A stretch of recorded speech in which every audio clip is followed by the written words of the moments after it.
Oh, I didn't mean tonight. I don't think it sounds like he wants to do it tonight, but And maybe we'll do it, I guess, one of these days. But I mean, it's not really. I don't have a story. It's my parents and grandparents and great great grandparents.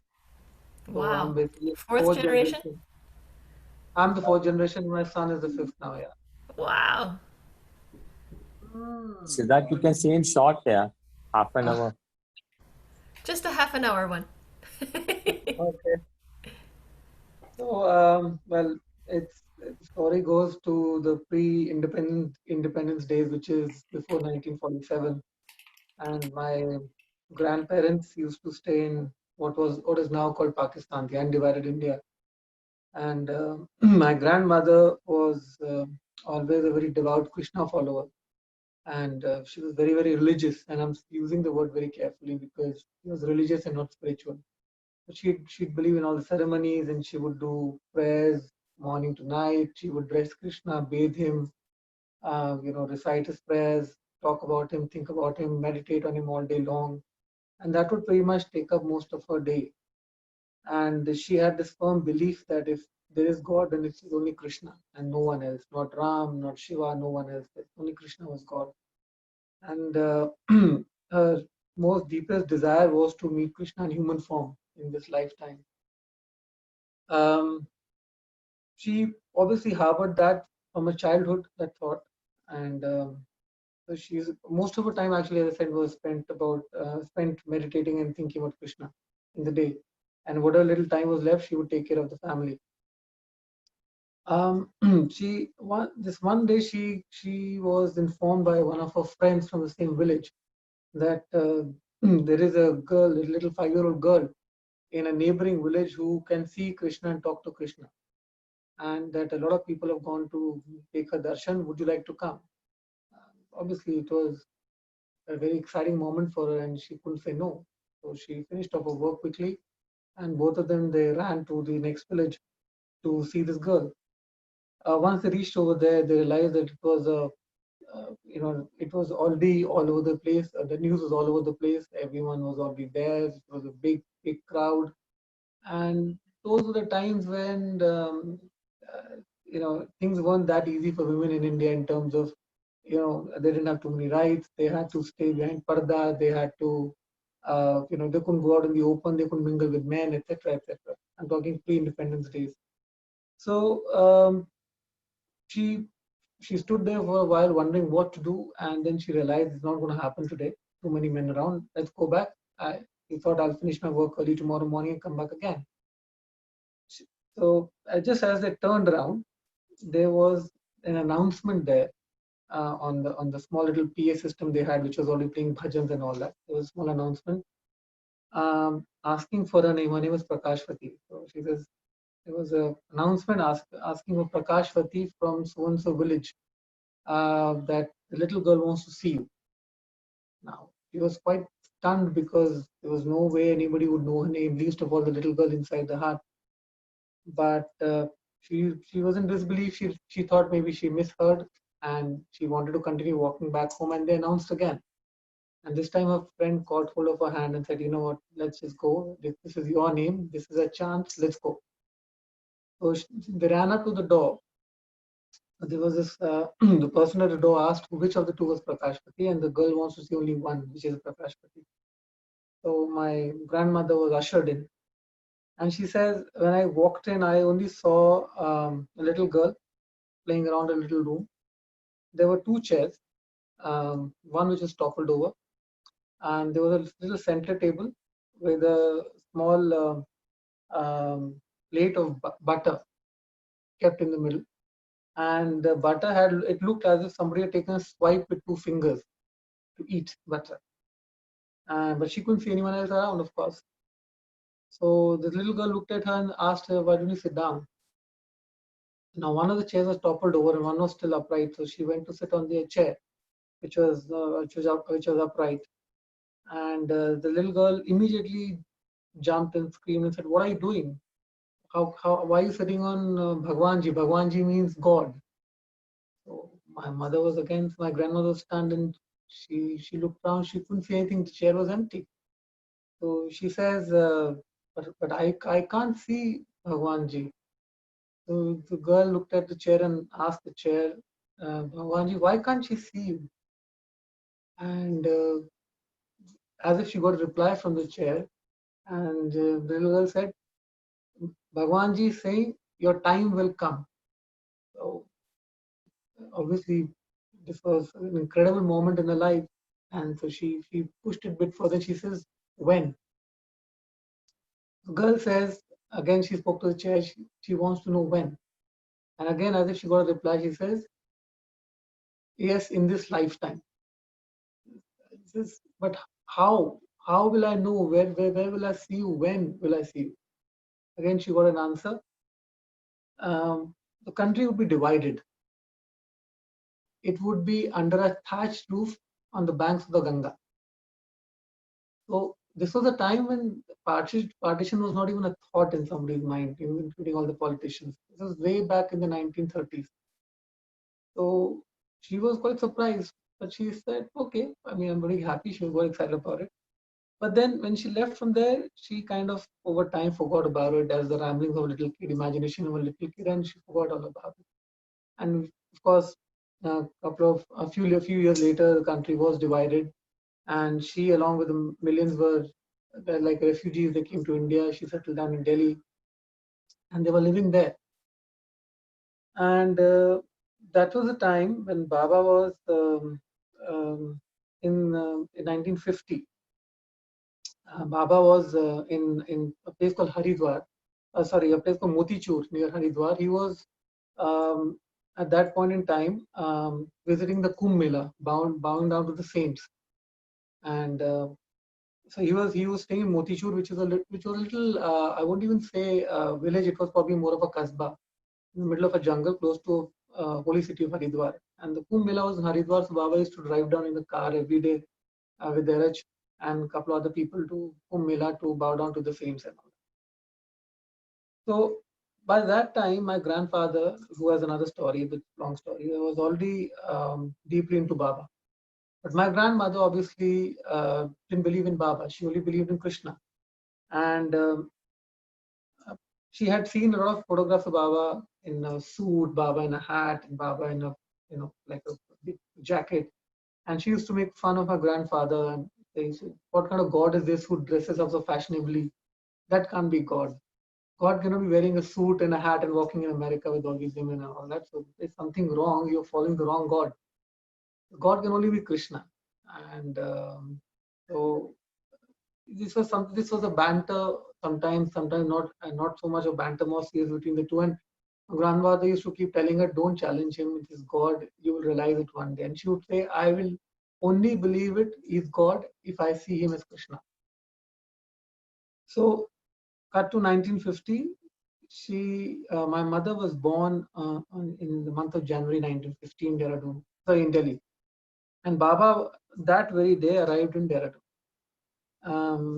So I'm sorry, he was in Motichur that day. My grandmother decided in the month of March, when my mother was only two months old, that she wanted to go and challenge Baba, expose him for who he really is, and then make sure that my grandfather would understand better henceforth and stop following this con man. She was dead sure that she will challenge. And she was a very headstrong lady, very strong lady for a time. So she found out that Baba was staying in Motichur, which was from Delhi about an overnight train journey at that point in time. So without telling anyone, including her grandfather, she boarded a train with the child, with my mother in her hands, 2-month-old child, and left for Haridwar. She reached Haridwar, and from there it was already around morning. So she decided that from here I don't know, should I go or not go, because Baba was supposed to be in seclusion at that time, and he wasn't meeting anyone, and she was also by now a little concerned. What if he is God? So he said, you know what I can do? There's only one road coming from Motichur to Haridwar. I'm already in Haridwar.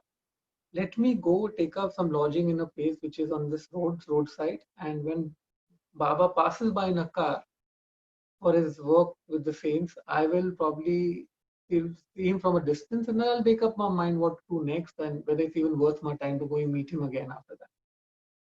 So incidentally, there was this only one lodging which was on the en route between Haridwar and Motichur. So she took up a room over there and she sat by the window with my mother in her arms. And from noon till about early afternoon, she was sitting over there waiting. Those were times when there were hardly any cars in India. And so if one would pass by, she would know. She sat there till about late afternoon, nothing happened. No car passing by. And she realized, well, this is not working. So I need to do something else. So she said, why don't I go quickly to visit his place, have a quick look, and I'll come back quickly and he won't even know, and my work will also be done, and then I'll see if I need to expose him. So she stepped out with her mother in her arms. She ran, and there were only Tonga's horse carriages at that time around that area. There were no taxis and cars like we do now. So she tried to hail a Tongawala, but the Tongawala refused to go because he said it's too deep into the forest.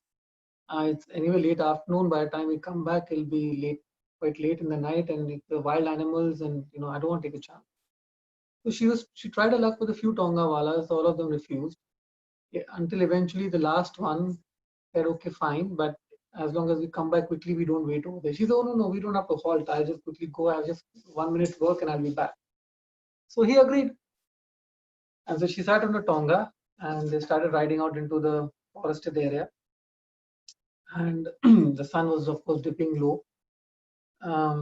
Suddenly struck her that this is not the brightest of all ideas. Like, it's a lone woman in this middle of this forest with a Tongawala with a little baby in her hand, driving in the wrong direction when she should actually be driving in the opposite direction because it was getting late. But she was always very determined, a very, very almost stubborn woman. And she said, you know what, no, it take too long. And the best part was she didn't even have the exact address. She just had the name of the bungalow where Baba was staying. The bungalow was named Sansar Chand's bungalow, and Sansar Chand was the owner of the bungalow. And that's all that she knew. But she had the faith that because Motichur is a very, very small place, you could ask anyone and they'll find out about it. So they were riding for a while. The jungle kept getting thicker and thicker. The light kept fading. And, then there's a time she got very worried and she was very scared. She said, maybe I should stop and turn back and maybe, do this tomorrow, but today is not the day to do it. She was still having those thoughts. And they were way deep into the jungle at that time when the horse suddenly stopped. The carriage stopped. And here the carriagewala, he was trying to, coax the horse to move forward. He was berating it. He was abusing it. But the horse wouldn't move. A couple of minutes later, he started, he had a cane and I started caning the horse very badly because he wanted the horse to move, but the horse wouldn't move. Watching this, my grandmother thought, this is why is he, hitting the poor beast so much? Maybe he's tired, maybe he's exhausted. Anyways, late. So she thought maybe I'll look around and find out if there's somebody I can talk to here, someone I can see who can point me in the direction to the bungalow and, then take a call. So she looks around and she sees this little tea shop, hardly a shop, more like a shack on the side of the road, diagonally opposite her. So she tells this Tongawala, why don't you wait here for a minute? I'll quickly go and ask this man if he knows the place and how far it is from here. So she steps out, goes to the man. He looks at her. He's obviously surprised. This woman in the middle of a jungle with a baby in her hand. And she says, do you know where Sansar Chand's bungalow is? And he just looks at her, bewildered, and he starts laughing. So she found it she was very uneasy. Why is this man laughing at me? And, obviously she was anyway petrified of this whole adventure that she had taken up. And he realized that she was getting uneasy and he immediately apologized. He says, I'm not laughing at you. I'm sorry. I'm laughing at the stupidity of this horsewala because he's flogging the poor horse who's mute, but not knowing that he has brought you to a destination and stopped you in front of where you need to be. She was absolutely stunned. And she said, where? where is this place? So he pointed to a little gate diagonally opposite, which was obviously covered with the trees and the bushes. It was not very prominent.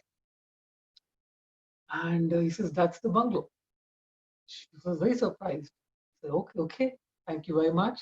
And she told the Tongawala, you wait here. It's just walking distance. Let me quickly go, have a peep, and I'll be back before you even know it. And she walked up to the place. It was a big gate.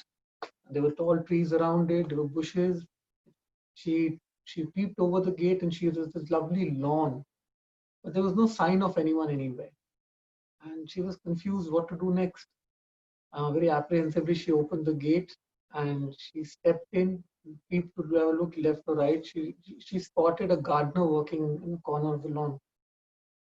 And she stepped in a couple more steps and then she called out to him.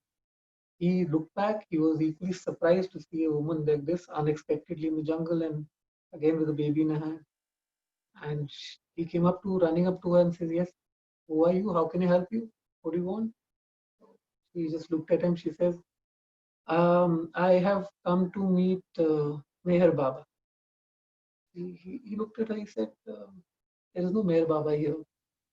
Baba obviously means, in India it could be a saintly person, but Baba at that time was incognito and he was not moving around under his own name, which he would normally do during such work. She said, is anyone living here? He says, yeah, there is a man who lives here, a very rich man from Mumbai. He said, oh, is he from Mumbai? Yeah, he's a very rich man from Mumbai. He's very good looking. He has this amazing glow around his face. One of the most beautiful men I've seen in my life. But God is so unkind. And I'm very upset with God. He says, why, what happened? You see, despite his good looks, despite the radiance about him, he's mute. God did not give him a tongue. And that's when she realized, oh my God, she is incidentally at the right place.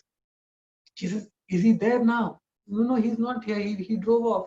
He has some work in Haridwar and he'll only come back in the morning now. She was very disappointed. Oh, okay. All right. He said, thank you very much. He said, who are you? She didn't give a name because she didn't want to tell my grandfather that she was here. So she said, no, I just came to meet him. I just want to add some work with him, but thank you very much. She hurried back out of the gate. She sat in a tonga and told a tonga guy to start back to Haridwar. And all the while she's thinking, oh, well, if he's going to come tomorrow in the morning, what I'll do is I'll come a little earlier. I'll hide behind a tree. And as his car passes by, I'll have a quick glimpse and, I'll be done. So she's riding back in the tonga. She said, in her own words, that at that time, it should have been more than dusk, it should have been night. That I don't know how or what happened, but the sun just wouldn't set. It would hold over the horizon but not go down. And she said it did not set till the time I reached my lodge. And that was it for the night. In the morning she got up, excited, very early, dressed up, packed up, all ready to go, called the same tonga wala, rode back again. Very early she was there. And she thought, well, before Baba comes, let me tell this man, the gardener, that I don't tell him that I want to see him. I'll figure out my way of my own. She again walked into the gates of the same gardener, and she called out to him. He came running. He said, yes, I'll come again. He says, no, I just want to tell you that I wanted to meet that man, but I'll take care of you. You don't have to worry. He said, oh, well, that's fine then, because he's already inside.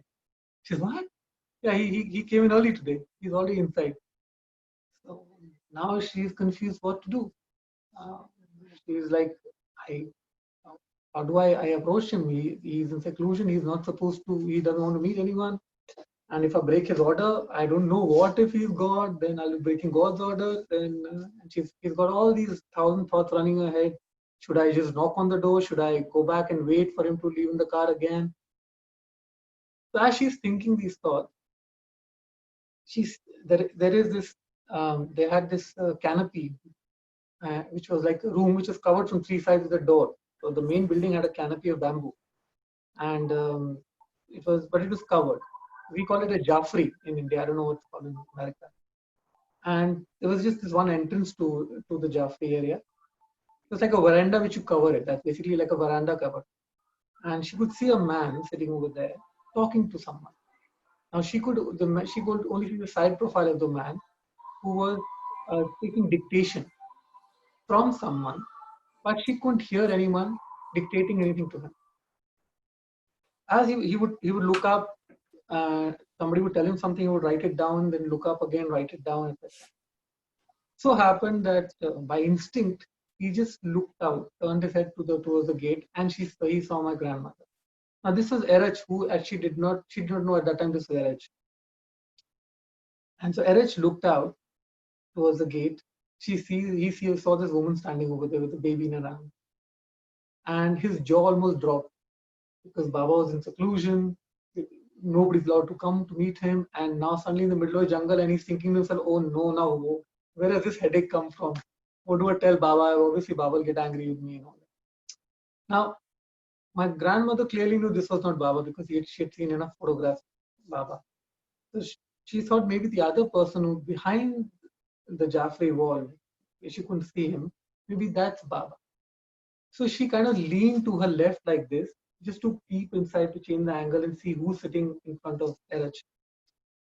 And she says that at precisely that moment, Baba obviously saw Erech was startled and there was somebody at the gate. He also leaned forward and to peep out of the door to see who was standing outside. And she said, in that one instant, I saw Krishna with his peacock crown, with his flute in one hand, the white thread, that dusky, his dusky skin, and that big glow around face. She said, I saw Krishna turn and look out at me like this, while I turned and looked inside to look for Meher Baba. She said, I stopped breathing. My legs were like jelly. My knees didn't have any strength. And she told my mother that I almost dropped you from my arms. Because she said, at that moment, nothing existed. I was in absolute, utter shock. And that moment lasted for a while. And then Baba went back again. And she was still shaking from the experience when Baba sent Erech out quickly. Find out who's this, why she come. So Erech came out, and then Baba told him, call her in. So she was ushered in, still very shaking. But when she walked in, she saw Meher Baba sitting over there on the chair. And Baba looked at her, and through her, he asked her, who are you? So she just looked at Baba and she said, I don't know why I replied like those.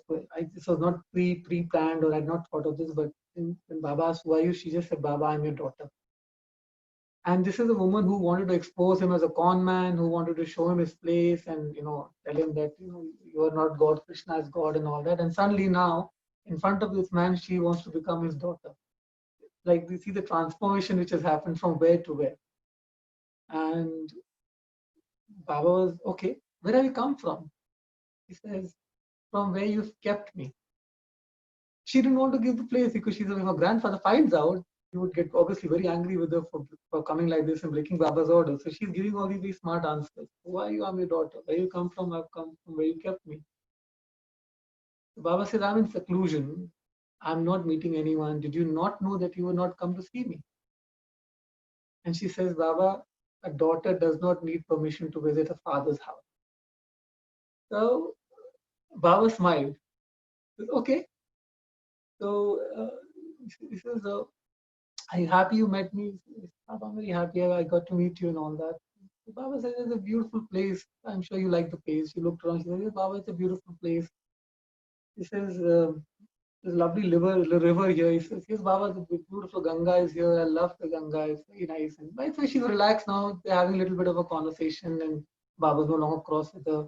So I like this place, but this place could have been better. I like the atmosphere. I mean, look at this thing made of bamboo, like thatch actually. Look at this thatch on top and all that. So yeah, Baba, it's nice. And she said, when he told me about the Ganga, it didn't strike. When he mentioned that the country has been divided, which is so unfortunate, it didn't strike. But when he told me to look up and I saw the thatched roof, she said that was the second time my knees started shaking. And I again almost dropped you for a second time. And then she realized what the little girl had told her many, many, many years back, that you will have my darshan. And that was Krishna talking to her.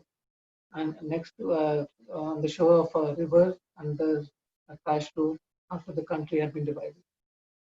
She was absolutely, I cannot describe the moment, but it was almost like nothing existing around me. I was floating, I was in space where I didn't have form, I didn't have shape. I was so scared. Anyway, Baba said, anyway, very nice. I'm glad you came. And you're very lucky because I have just bowed down to 5,000 saints yesterday, and now you were the first person I'm meeting. You're very lucky. I'm glad you've come. But now the darshan is over, you can go back. She's very excited, very happy by now completely believing his divinity as God, and that she had got Krishna's darshan in this life. And she bowed down to him, took his permission, went and sat in the Tonga to go back, very smug, thinking, well, I didn't tell him who I am. Now I'm safe. Nobody can complain to my grandfather. I was very happy about it.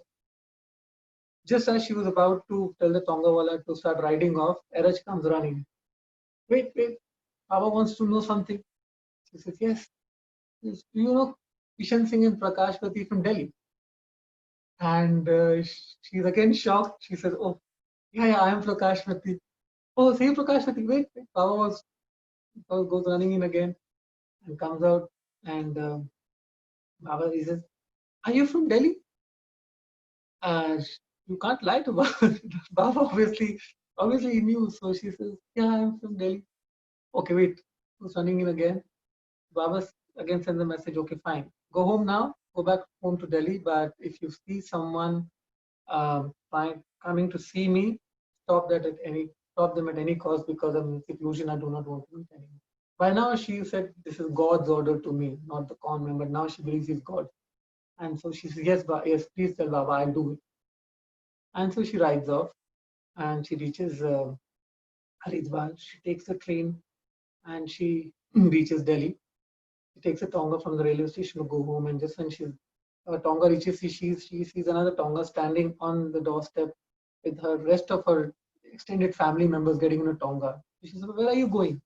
They are going to meet Meher Baba. You can't go to meet Meher Baba. Why not? Because I'm coming from after seeing him. She says, what? You just met him and you want us not to go? She says, yeah, you Baba's orders. He says, no, we don't trust you. You broke Baba's order. It was fine. You took darshan. Well, why can't we get darshan too? So we are going to go now. So she was begging with them, pleading with them, but nothing. So she said, okay. She lied down in front of Tonga and she said, you want to go? Tonga has to go over my dead body. Otherwise, you are not going. This is a woman who, from a con man, in overnight wanted to lay down her life for Baba. So yeah, that was in brief a story. And she of course spent many years with Baba, working for Baba. Baba was in Dehradun in 1953. She was there, and Baba told her to start kirtans in his name, the songs and celebrations and functions. So she started that in Dehradun, and Baba played dholak with her for the first one. So she has many stories, but this is how she came in contact. And incidentally, before that, in 1950, her mother had been in contact, which is my great grandmother, because when Baba was in New Life, when he reached Dehradun, it was winters. In December, they had sold all the clothing in Banaras to raise some money for the expenses. And so they had no woolens and all that. So when he was in Dehradun, which was very, very cold, my grandfather, with Baba's permission, wanted to send clothes for the mandali and for him, woolens. Baba had agreed to that. So they had sent all the clothes with my great grandmother, and they had taken the clothes to Baba, and they had met him on a roadside where he was coming back from some work early morning, and they lovingly offered those clothes to him. He accepted those. So my great grandmother was the first one to take his darshan. Then my grandfather, then my great grandmother, then my grandmother, and my mother, of course, met Baba a few times. So yeah, I didn't have a choice actually. I couldn't follow Krishna or Ram or anyone. Baba never gave me a choice. So from my very earliest childhood memories are running up the Mehrabad hill on the 30th. We used to go in a train. We used to 1 or 2 days early before Amar Tithi, sometimes on the 27th, 28th. So for me, Amar Tithi as a kid was, if you reach on the 27th, you quickly go run up the hill, take darshan, and come back, and Amar Tithi is done. I mean, what's the big hullabaloo of going in on the 31st? And yeah, so those are my earliest memories of Mehrabad. But I've been blessed to have been raised in Baba atmosphere at home. Yeah, that's amazing. What a story. Yeah, so I never had a choice. Like, he didn't give me a choice to follow any other god. Yeah. And Yeah. now my son too. My son's first words were Baba. He was 9 months old, and when I, he has to be an old Baba soul, because when he was 9 months old, he had just learned to stand up on his 2 feet, and I had taken him to Mehrabad, and we had the Gadi outside, Baba's Gadi. I had left him to crawl over there, and I happened to be recording it by chance, and I have it somewhere. He crawled up to the Gadi. He held on to the seat, pulled himself up with his 2 arms with all his might, and he kind of supported himself all the way to the picture, and he kissed the picture. I didn't think too much of it that time. And then he says, Baba. I did not know that. And I thought maybe because he's seen me repeating Baba's name around him, maybe that's what happened. And then he somehow walks, holding the Gadi all across. He goes to the other side, kisses Baba's feet, and says Baba Aw. again. And so that was his first word, not dad, not mom, it was Baba. And that was my first realization that it was Baba's old soul come back. Yes. So yeah, so I don't think any of us had a choice. Wow. Yeah, probably, right? All of you were previous Baba lovers, I'm sure. I would love to believe that. I mean, I hope to. I was. I Yeah. want to believe that. Well, why not? I mean, there must have been hundreds of thousands of people who have met Baba in the course of his life who, of course, they had to come back to a Baba family. So Yeah, no, Like I they mean, say, banana wallas, right? banana wallas, Can I ask you, at the least. Yeah. when your mother laid down in front of the cart, did the relatives stop and not go to see Baba? oh yeah. If she had an idea, you could not get the idea out of her head. She was, as I said, I'm being very polite when I said she was very headstrong. I'm being very polite there. She could be very persuasive, yes. Hey, Siddharth, what's your grandfather's name? Sorry, I couldn't get it. Kishan Singh. Oh, okay. Sorry. There you go. Thank you. He's the one who wanted to commit suicide because Baba wouldn't see him.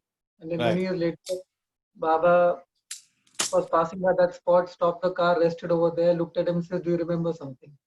And he says, yes, Baba. He says, tell everyone what you remember. He says, Baba, this is the point I'd come to commit suicide because you refused to see me. Hey, you also have to share that's a famous song of yours in the next session when you join for the Aarti.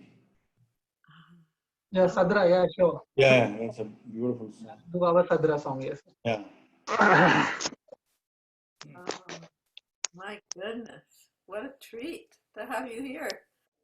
Oh, Prakash and Yeah. Siddharth, your grandfather during 1954 Andhra tour is completely recorded on the base of Kishan Singh diaries only. The Balnatu has written the volume of fifth volume, that is entire Andhra tour and Dehradun and all. Kishan Yes, Singh yes. diaries. Yes, I know he had 20 volumes of that. They are with Irwin Luck now. I don't have any. I wish I could get a copy of that. Actually, I had a copy of that. I have given to Balnatuji for writing because he was thinking that. I said I got a copy of that. I can give it to you, and I've given that. Steve Klein That's has. all right. Maybe if By someone, the way, Jai Meher Baba Siddharth. no, if someone Matt on the Chandori group, from Hyderabad, Jai Meher Baba.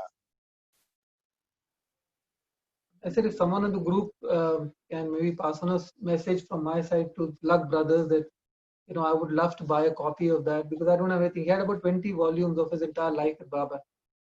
I have his other typed notes, which we still luckily.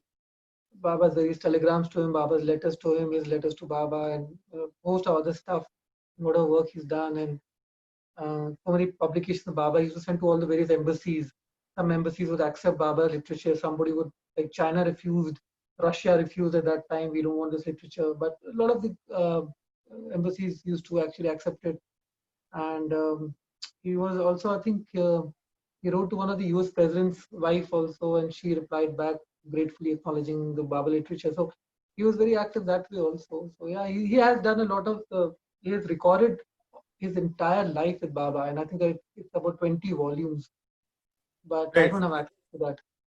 Siddharth, did you write to him yourself by any chance? Erwin Luck? He, many years back, I did. I even got a CD, but that the CD had scanned notes. I'd never got the. I can bought ask him actually. Recently, I was in touch with him. I'm sure many other people on this forum are, but I may give it a go. I'll write to him saying that that you are looking to at least have a copy of Kishan Singh diaries. I want to buy that. I want to obviously buy it. Whatever the cost is, I don't care. But I would be I'll let indebted him to you know. guys if I I'm could get sure. a copy. Yeah, I don't know if he would. I mean, I can't assure of the result, but at least I can put in a word. Yeah. I'll leave it to Baba after that. Thank you so much for that. Very kind of you. Yeah, no problem. No, because recently I was actively in touch with him for him to give a talk for Hyderabad Center. And he did agree and all that stuff. And so there was a chat that went on. I mean, it's not that I know him very well, but recently I've been in, at least exchanging some emails and stuff like that. So I can Wonderful. just take that lead and then go on. Yeah. That'll be very nice. Thank you so much.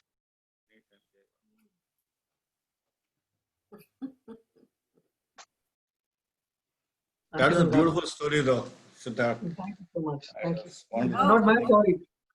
You're thanking the postman. Don't thank the postman. I just shared the story. Yeah, his role is changed now. Chaiwala.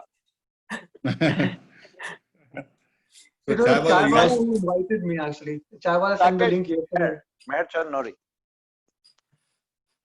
Chaiwala, you also have a story?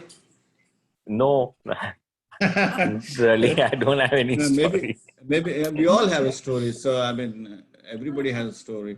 So he's quietly recording all the stories, never shares them because he's going to come up with a book of his own eventually. That's why he's very smart. It's a business venture for Chaiwala. No, I just like hearing everybody's story. That's about it. And heard from Siddharth's mom the story many times, and it's never enough. Yeah, you can just keep hearing it. And lots and lots of more stories they have.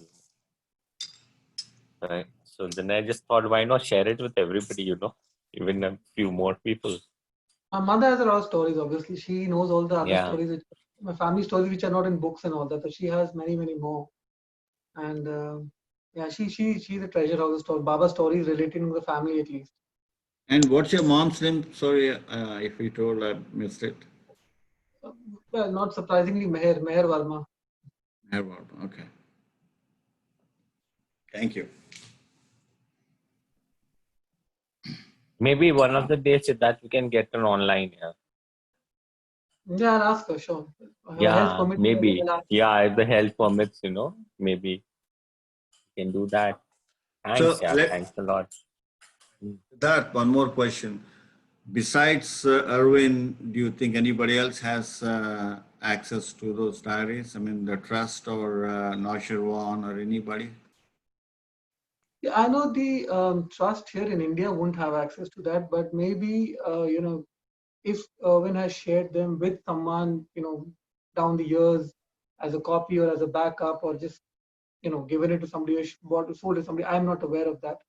But yeah, it'd be worth asking a couple of people, I guess, if Erwin doesn't have it handy, maybe give it to someone.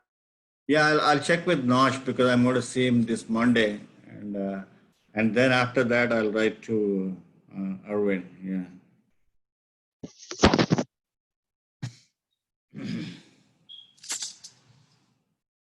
Well, I'm so glad you decided, Siddharth, to take the 2 hours. No. My pleasure. It's always good to be in Baba atmosphere. Jai Baba. Thank you, guys. It's 11:30 for us here. Good night, Jai Baba. Thank you so We'll much hit the for bed. Jai Baba. yeah. Meher Baba Avtar, Meher Baba. Jai No, Baba. you guys can stay around. I mean, I'm leaving. I'm not asking the rest of the. I've got to go too. Yeah. Thank you Jai so Baba. much. Jai Baba. Thank you. Good Jai night. Baba. Jai Baba. Jai Baba. Jai Baba. Jai Baba, everybody. Jai Jai Baba. Baba. Jai Baba Alan. Jai Baba Pari. Pari left. No, I'm there. Hello. Jai Baba. Jai Baba. I enjoyed the session. Sid, your story is superb as always. Jai Baba Pari. Thank you. Baba Pari. I made mummy also listen to it. and the song was lovely. Thank you for Yeah. singing. Thank you so much. First day, first show, work in progress. But thank you. Yes. I'll send you a recording soon. Yes, please do that.